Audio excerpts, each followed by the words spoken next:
Olá, boa noite, eu sou Marta Ferreira e começa agora o Jornal da Justiça desta quinta-feira, 7 de setembro.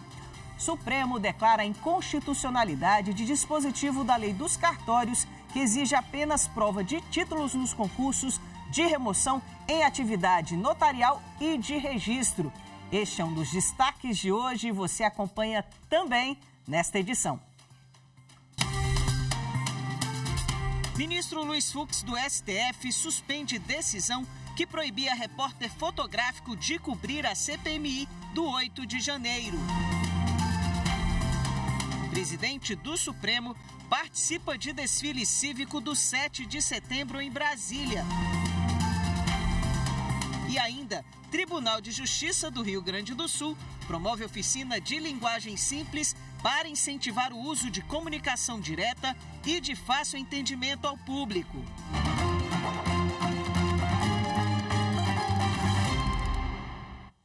O Supremo Tribunal Federal decidiu que é inconstitucional o dispositivo da Lei dos Cartórios que exige apenas prova de títulos nos concursos de remoção em atividade notarial e de registro. Vamos saber mais detalhes na reportagem que eu fiz mais cedo. Nascimentos, casamentos, divórcios, óbitos, reconhecer firma e autenticar documentos são alguns serviços feitos nos cartórios. A Lei 8.935, de 1994, é conhecida como Estatuto dos Notários e Registradores, uma vez que regulamenta a atividade notarial e registral, conforme determina o artigo 236 da Constituição Federal. Em 2002, um dispositivo dessa lei foi alterado, retirando a etapa de provas em concurso público para mudança de titulares de cartórios, mantendo apenas a avaliação de títulos como critério. A Associação dos Notários e Registradores do Brasil entrou no Supremo com ação declaratória de constitucionalidade, pedindo que essa alteração fosse declarada válida. Segundo a entidade, os tribunais de justiça têm criado insegurança jurídica ao recusar a aplicação do dispositivo. A ação foi levada a julgamento no plenário virtual, sob a relatoria da presidente do STF, ministra Rosa Weber. Ela não aceitou o pedido feito pela Anoreg. A relatora explicou que a remoção não é uma mera transferência de localidade, mas uma investidura nova, em que os mesmos serviços vagos serão disputados em concurso unificado por candidatos ao provimento inicial e à remoção. Rosa Weber destacou que a própria Constituição, no artigo 236, parágrafo 3º, estabeleceu o concurso de provas e títulos como requisito de ingresso por provimento inicial ou remoção na atividade notarial e registral em razão da relevância e da complexidade dessa função pública.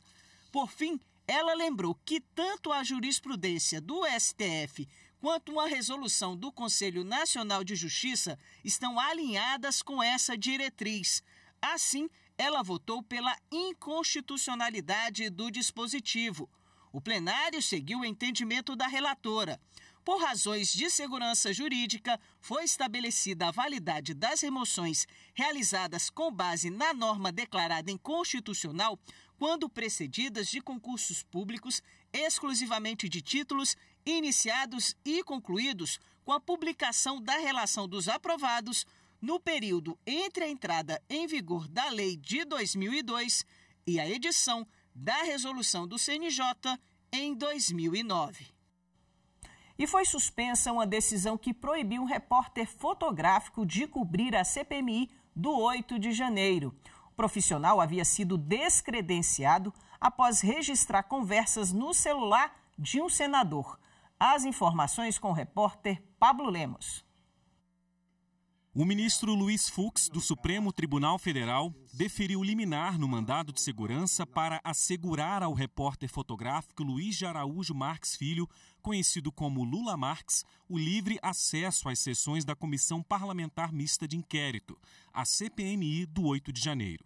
Agora, a liminar será submetida a referendo do plenário. O profissional da empresa Brasil de Comunicação, a EBC, havia sido descredenciado pelo presidente da CPMI, deputado Arthur Maia, do União Brasil.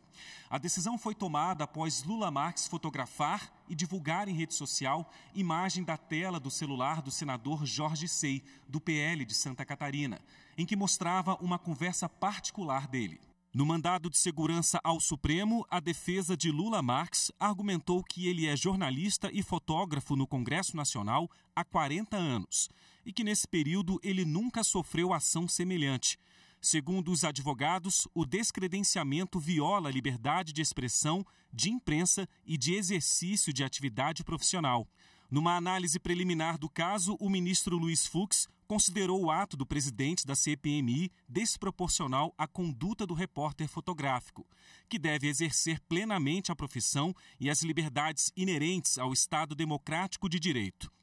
Segundo Fux, o STF tem se posicionado preferencialmente às liberdades comunicativas em sucessivos precedentes.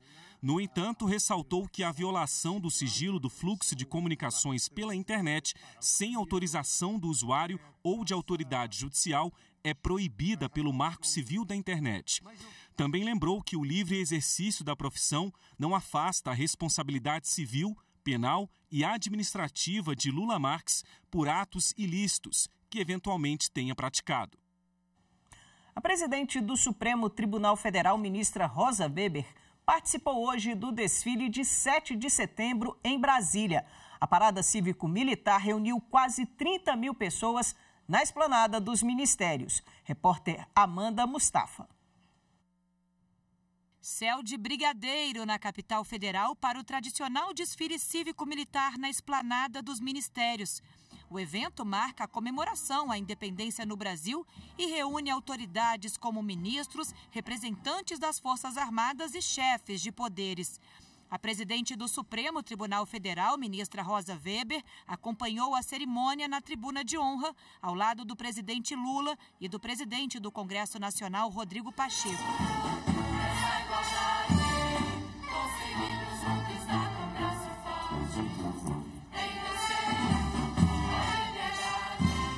O público acompanhou a passagem das tropas das Forças Armadas, Marinha, Exército e Força Aérea, com veículos e aeronaves, além da apresentação de escolas públicas do Distrito Federal e do Corpo de Bombeiros.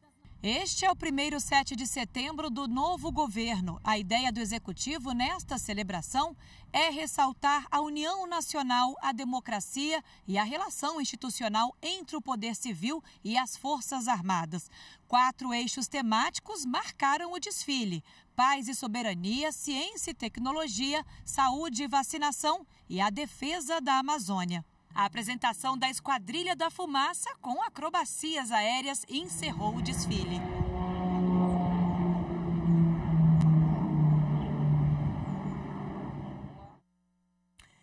A seguir, a Prefeitura de Petrópolis, no Rio de Janeiro, terá que oferecer transporte público gratuito a alunos de cursos técnicos. Voltamos já.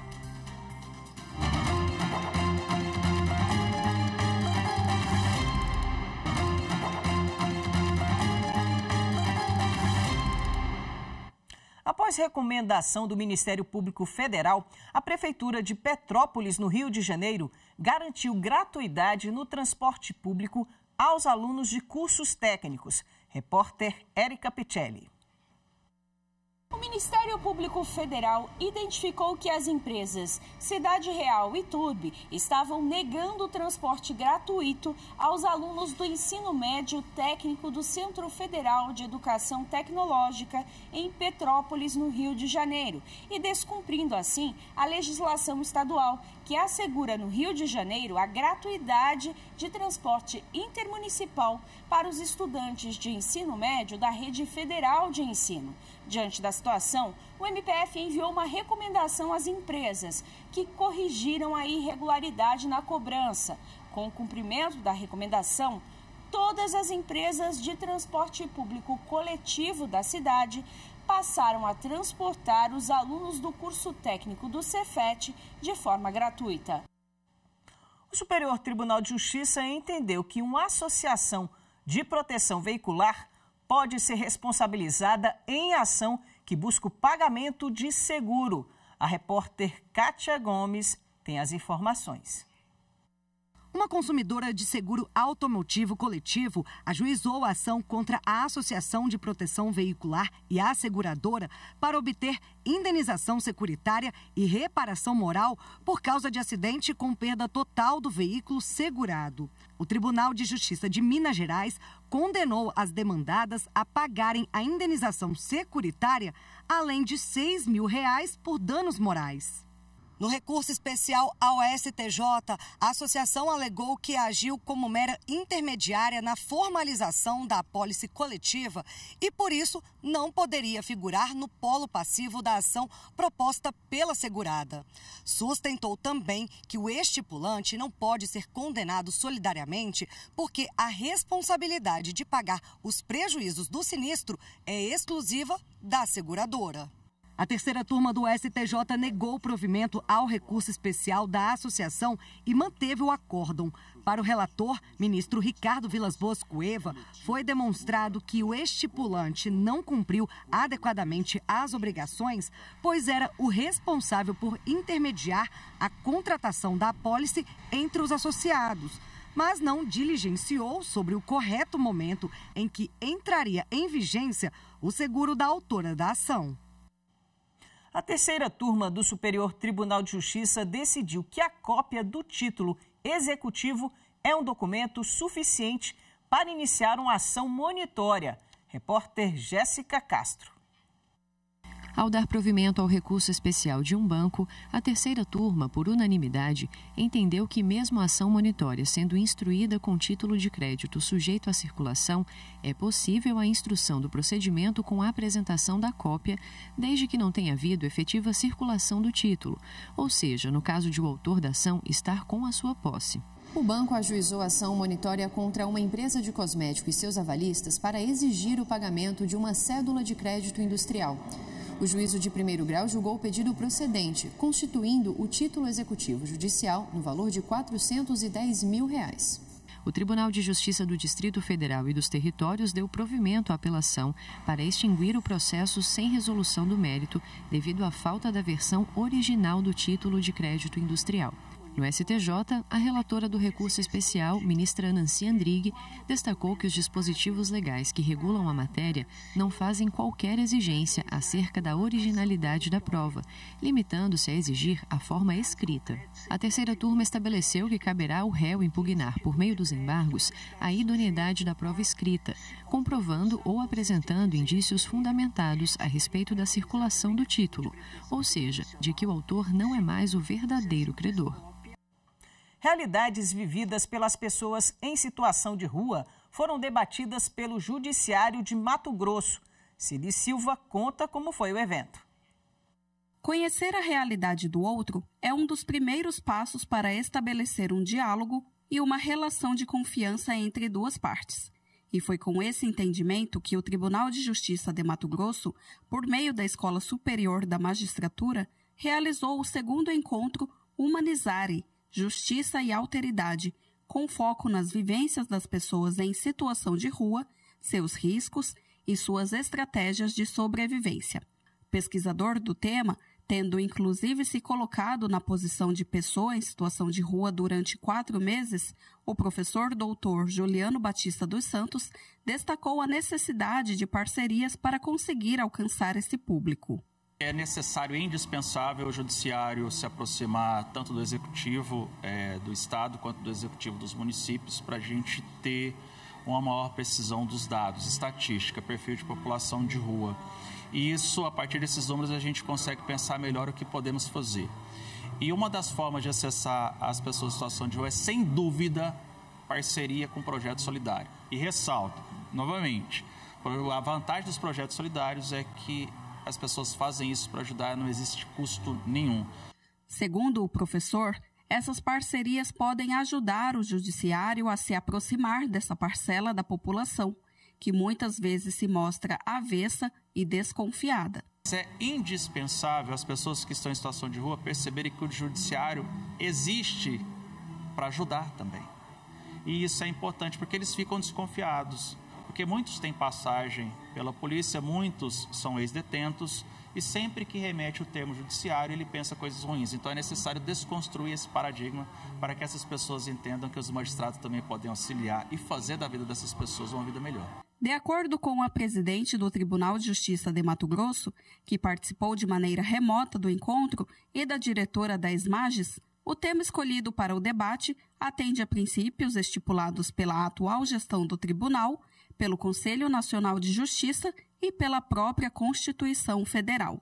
E passa necessariamente esse cuidado por ampliar o nosso campo de visão, de percepção e principalmente de sensibilidade em relação ao outro. O que a gente quer dar para o magistrado é isso, é ele entender como é a vida dessas pessoas, o que leva elas a serem assim, o que a gente pode conhecer dessas pessoas vulneráveis para que a gente a trate diferente mesmo, né? Aplicar aquele princípio constitucional que tratar os desiguais de forma desiguais, né? Sempre que a gente tem essa oportunidade, né, de conversar, né, e trocar essas experiências com quem conhece a fundo, né, a matéria e a vivência, né, dessa população, né, os motivos que muitas vezes levam essas pessoas, né, até essa situação temporária, né, de situação de rua, é muito importante para que a gente absorva, né, essas informações e que a gente possa buscar essas pontes, né, entre o judiciário e essas instituições que certamente vão nos auxiliar na nossa atividade e, em consequência, no serviço que nós vamos prestar para a população. E no próximo bloco a gente fala sobre o movimento que busca simplificar a linguagem jurídica nos tribunais. Voltamos em instantes.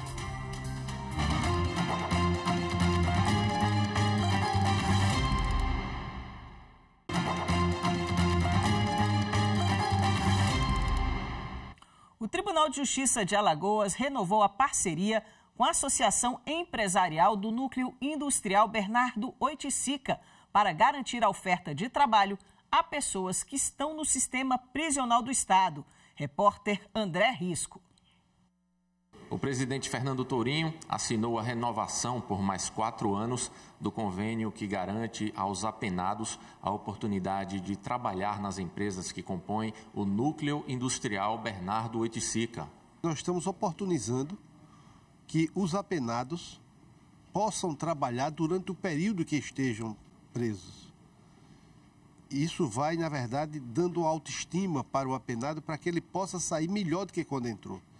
Eu acho que tem que ser estimulado e esse convênio é um coroamento, vamos dizer assim, quando a gente está oportunizando que a iniciativa privada venha para que a gente possa trabalhar esses apenados, para que eles possam ter condições de sair com dignidade e que não voltem a reincidir. O trabalho proporciona o ganho de um salário mínimo que é revertido para a família e a cada 3 dias trabalhados é diminuído 1 dia da pena. Nós temos que levar em consideração e com todo respeito àqueles que ali se encontram, que um dia eles irão sair. E nós temos a qualidade do poder e como parte do membro do Estado, fazendo parte do Poder Judiciário, nós temos que preparar o seu retorno à sociedade. O Tribunal de Justiça, ele pega exatamente para si essa responsabilidade orientativa, de instrução, mas principalmente de parceria, onde a gente executa, levando aquele reeducando com a seleção rigorosa, com o escritório social, para que eles possam usufruir desse salário que eles recebem lá, que é a família que recebe. Ou seja, o reeducando, ele lá cumpre a penalidade que ele cometeu e a família, ela tem a oportunidade, através do trabalho dele, da sobrevivência. A gente entende que essa ação garante que a reincidência, a criminalidade, ela é abaixo de 1%. Então é muito importante o Tribunal de Justiça fazer essa ação da renovação do convênio para garantir a continuidade desse programa, que é muito importante para o Estado e muito importante também para o Brasil, por ser uma ação pioneira, né? É o único Estado que hoje no Brasil que contempla o sistema prisional com essa atividade tão importante. O Laboratório de Inovação do TJ do Rio Grande do Sul realizou uma oficina de linguagem simples para incentivar o uso de uma comunicação mais direta e de fácil entendimento. A ideia é atenuar um dos principais empecilhos na prática jurídica, que é o juridiquês.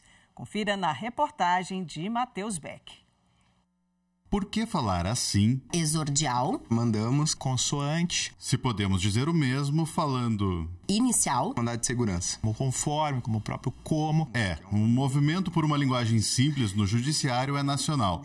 E aqui no Rio Grande do Sul, iniciativas como as oficinas do Lab 9 incentivam a adoção de palavras mais comuns e construções textuais mais objetivas em sentenças e demais documentos. Do nosso treinamento todo, desde a nossa formação na faculdade, que nós aprendemos a escrever, a redigir de uma determinada forma, prezando por uma linguagem menos coloquial, uma linguagem bem técnica e que afasta, na verdade, os leigos da compreensão, né? Então, é uma questão de formação mesmo. Nós aprendemos nos bancos universitários e seguimos escrevendo conforme a gente aprendeu.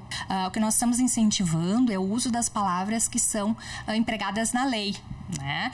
Isso facilita a indexação, a busca, né? Quando a gente vai procurar na jurisprudência, se a gente coloca a palavra que está na lei, por exemplo, embargos de declaração, né? Porque há sinônimos como embargos declaratórios. Agora, se nós usarmos sempre embargos de declaração, que é como consta do Código de Processo Civil, nós vamos encontrar com certeza as referências que nós necessitamos. Muitos magistrados ainda encontram dificuldades em se desapegar aos termos arcaicos do direito. E isso não é exclusividade deles. Eu costumava usar a palavra montante, mas passei a substituir por valor, que é muito mais direto e simples. A palavra que eu costumava usar é feito e passei a substituir por processo ou ação, que é muito mais simples das pessoas entenderem. Dano moral in re ipsa quer dizer dano moral presumido, né? Então, na substituição do latim, hoje eu não uso mais dano moral in re ipsa, embora seja muito empregado e embora seja bem conhecido na área do direito, né? Podendo substituir o latim por uma palavra bem específica, que dá a compreensão exata, a gente substitui. A medida não é um capricho. Está lá na Constituição. Garantir a igualdade tanto quanto possível. E promover o acesso à língua é uma das maneiras de universalizar o acesso à justiça. No momento em que a gente coloca uma barreira, a barreira da linguagem, a gente não vai estar oportunizando que o cidadão compreenda o que está acontecendo no processo. Mas a questão não é nem só o cidadão. Quando a gente diz que um despacho, uma decisão, um encaminhamento qualquer seja claro, ele não é nem útil apenas para o cidadão quando vai ler. Ele é útil para todo mundo, porque quanto mais fácil de entender um texto, menos vai ter chance de um encaminhamento errado, de algum equívoco, a partir de algum mal entendido, a partir daquilo que a gente escreveu. Agora, escrever de forma simples não é escrever de maneira simplória. Há alguns elementos que não mudam, como conceitos já consagrados na lei. Existem expressões que elas não têm um sinônimo, digamos assim, né? Essas expressões muito técnicas que não têm um sinônimo, elas devem continuar em uso.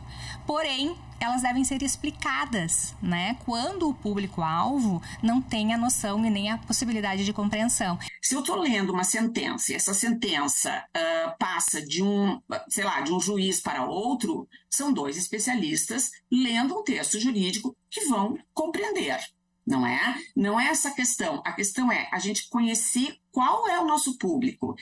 Então, se essa sentença precisa ser lida pelo réu ou pela vítima, por exemplo, ela tem que ser mais objetiva, ela tem que ser mais de acordo, né, com uma escolaridade um pouco mais limitada, mas não só isso, né, que seja mais compreensível, porque mesmo as pessoas com uma escolaridade boa não vão compreender.